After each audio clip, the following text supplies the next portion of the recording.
Hey, I'm Mike with My Own Productions, and today we're going to go ahead and cover how to make that right there. That's right, a lower third graphic in Adobe After Effects. Now, a lower third is a term that references a graphic that gives information and placed in the lower third of the screen. This graphic can be used in a wide array of media. It can either be stationary or animated. Well, that's enough talking. Let's go ahead and jump straight into the tutorial. Okay, welcome back to After Effects. Let's go ahead and start a new composition, and we're going to go ahead and call this our lower thirds. And we'll go ahead and leave it at the 1920 by 1080p settings and click OK.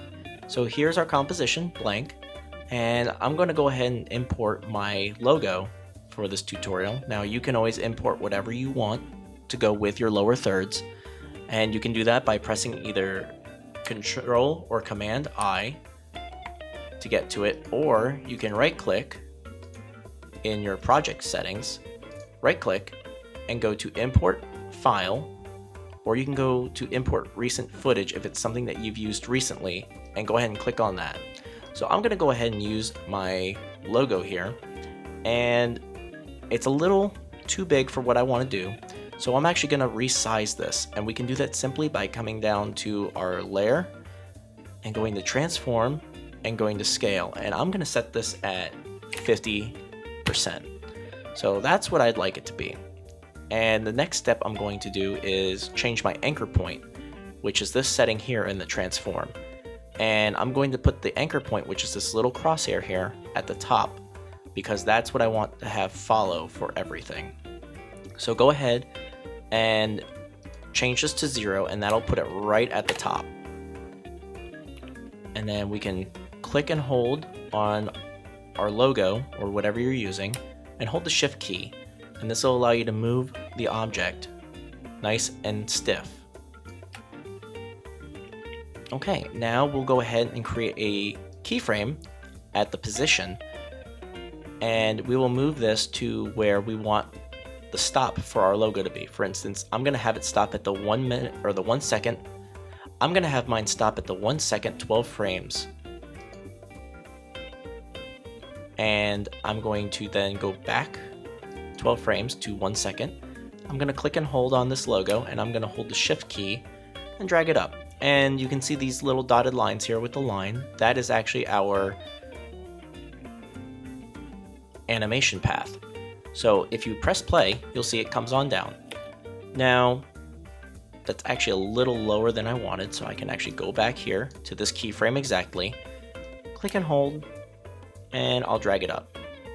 And okay, that seems to look good, but I want to change the velocity. It looks good, but I want to change the velocity. So we can do this simply by clicking on our graph editor here, which will open up this graph. And we can change our keyframes by selecting them. And there's these presets down here, which are really handy for quick work. And for something like this, I would just go ahead and use these. And I'm going to use Easy Ease for both keyframes.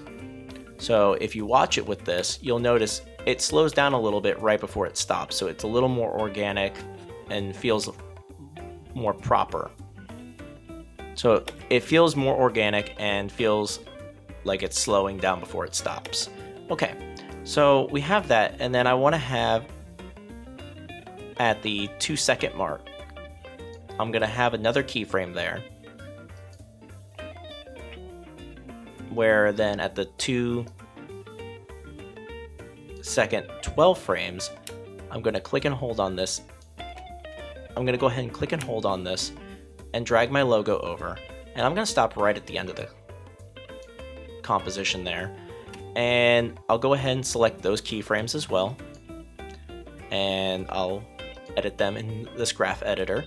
So now you'll watch it and you'll see it stops and then slides over, and then at the 3 second, we're going to do the same thing again. Go ahead, put keyframe, jump up 12 seconds, or 12 frames rather.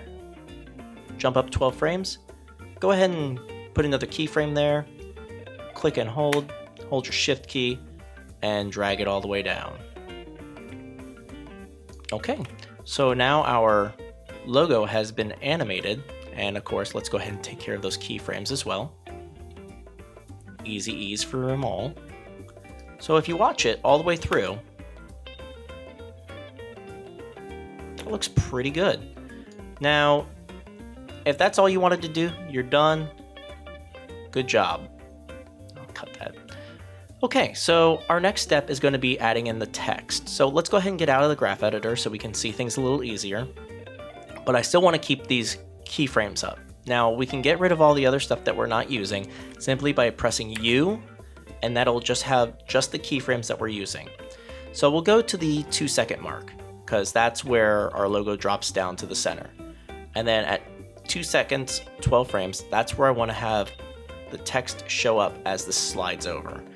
So here at the 2-second, 12 frames, we'll go ahead and press Ctrl T, which will open up our text type tool and our character box here. If this doesn't open, simply go up to Window and go down to Character or press Ctrl or Command and 6. And, oh, I clicked up here, but that's fine. We can still type out. And I'll go ahead and type out my name. Press Enter, and then I'm going to get my selection tool by either pressing V or coming up here to the tool on the toolbar. And I'll go ahead and drag this down. I'm going to put the O at the end of the logo here, and you'll see why in just a moment. And I'm going to take this layer and actually bring it underneath, so that way this helps with the masking. This will actually speed up your masking for this tremendously. So go ahead now, and we're going to animate this. So go and open up the transform in your text, and we're going to do pretty much the same thing we did before with the logo, and do just position. And go to the 2-second, 12 frames, and we're going to slide our logo, our text. We're going to slide our text over to where it's next to it. And we can go ahead and take care of the graph editor as well. Easy ease. And then we'll go to the 3-second mark.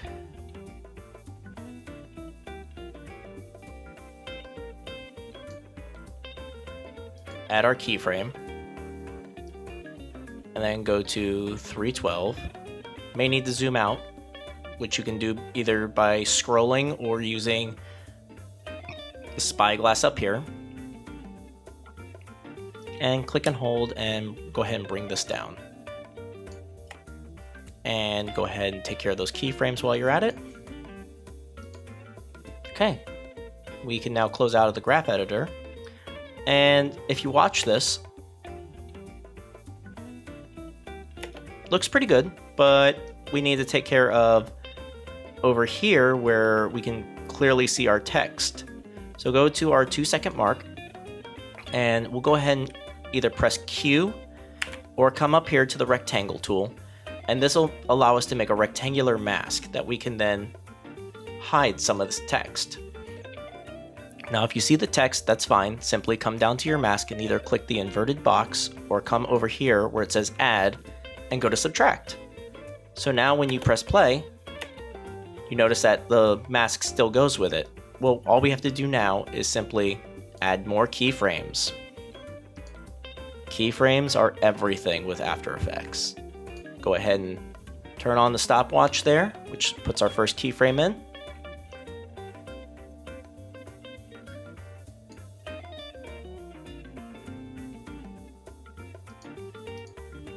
And we're going to now go to our 2-second, 12 frames. And we are going to make sure our selection tool is on. Click and hold on your mask, along with Shift, and just move it over to where the text is now visible. So now if we play through it,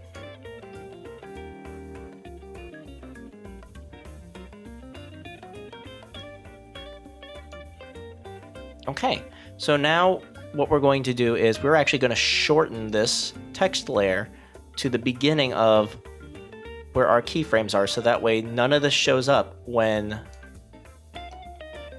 this happens. So we'll go ahead to the beginning, press play, you see it drop in, slide over, and down. And that looks pretty good. I would like, though, to add a little bit of blur, which we can do. It's an extra step that if you want to do it, you certainly can. Simply select both our layers, and then we're going to right-click and go to Pre-Compose. And this is basically going to create a composition within the composition.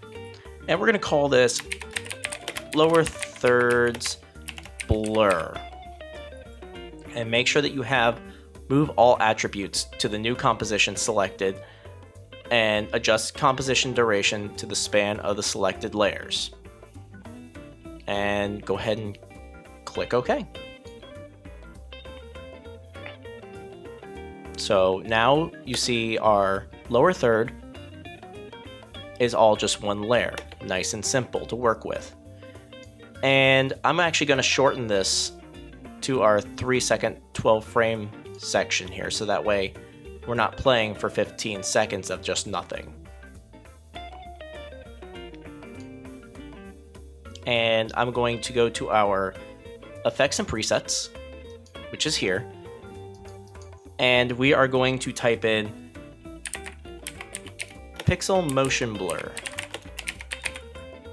And it's this right here. Now this is a very heavy tool, so this is going to take some time for it to render.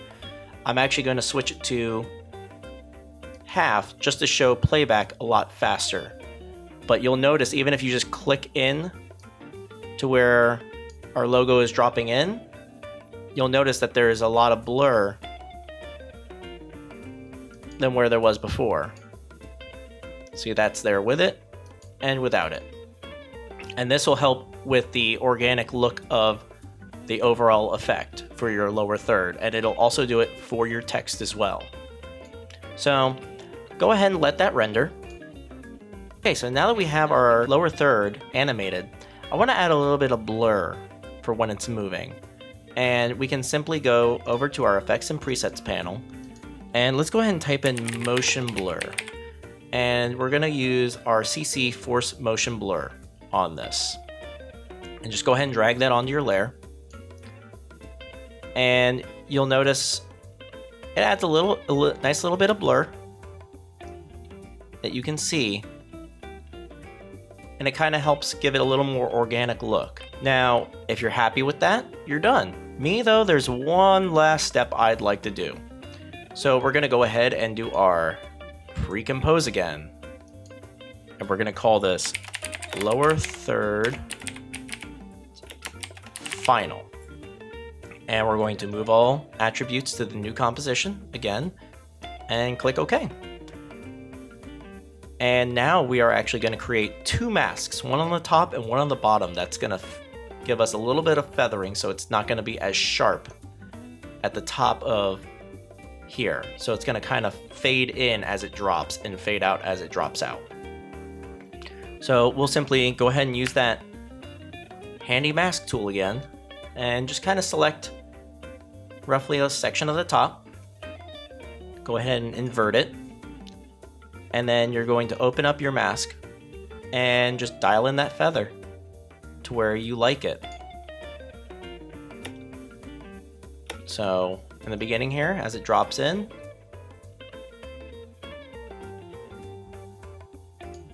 I might actually move that mask a little further down. Or you can simply just grab here and just drag it to make it a little larger. So it'll drop in, slide over, and drop out. I'm going to create another mask so we can actually use the same mask that we have already. Just simply copy, select lower thirds final, and paste it. And then mask 2 will pop up. And I'm going to actually make this a different color so it doesn't get too confusing. And we'll go with red. And I'm going to get my selection tool out again. Click and hold shift, and drag it down to the bottom. Now, here's the thing when you're working with more than one mask on the same layer, you're going to notice it's not going to work. And that's fine. You're not doing anything wrong. You just haven't set your masks up to where it can understand 2 of them. So we'll go ahead and start with the second mask. Go ahead and slide down to it to where you can see it intersecting. Stop. And we're going, instead of add, we'll go ahead and click the inverted, get rid of that. Click where it says add and go to intersect. And now you can see that it is working because the stuff here is in the mask, but it's not up here. So in that case, then go ahead and click inverted. And if you scrub through, you'll notice now your masks work again. So there's our final playback. That's pretty good. I like that. Now we'll go ahead and export this out by hitting Control or Command and M. This will bring up your render queue. Now go over to your output mode and click on lossless and go up to channels where it says RGB and select RGB plus alpha. This will allow it to have that transparent background that you can put on anything. And click OK. Oh, I almost forgot one other thing. Let's go ahead and add a drop shadow to both of these. Simply just select both layers, right click, go up to layer styles and click drop shadow. We don't need to do anything too fancy with it. If you need to check it, you can always just add a solid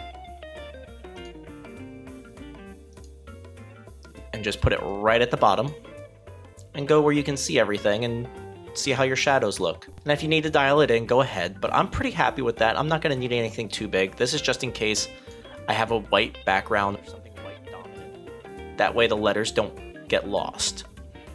So we'll go ahead and get rid of that solid and we'll go back to our render queue, which even though we did this work after opening the render queue, it'll still render out with that drop shadow.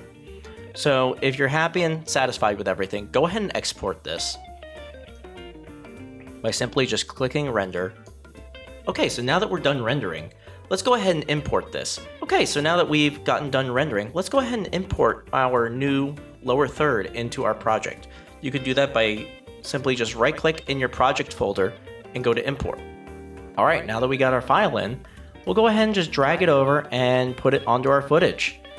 And if you hit play,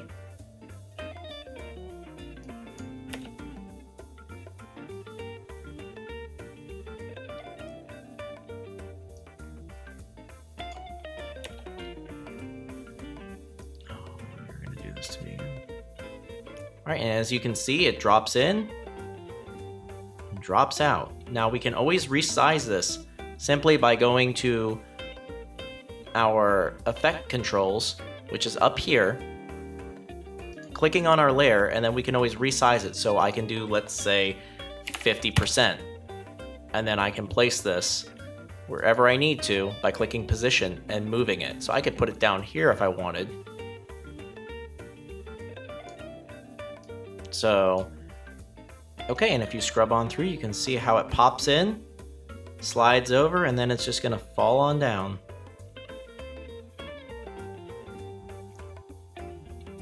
Now I do mention it there, so why don't we go ahead and move this over so we can see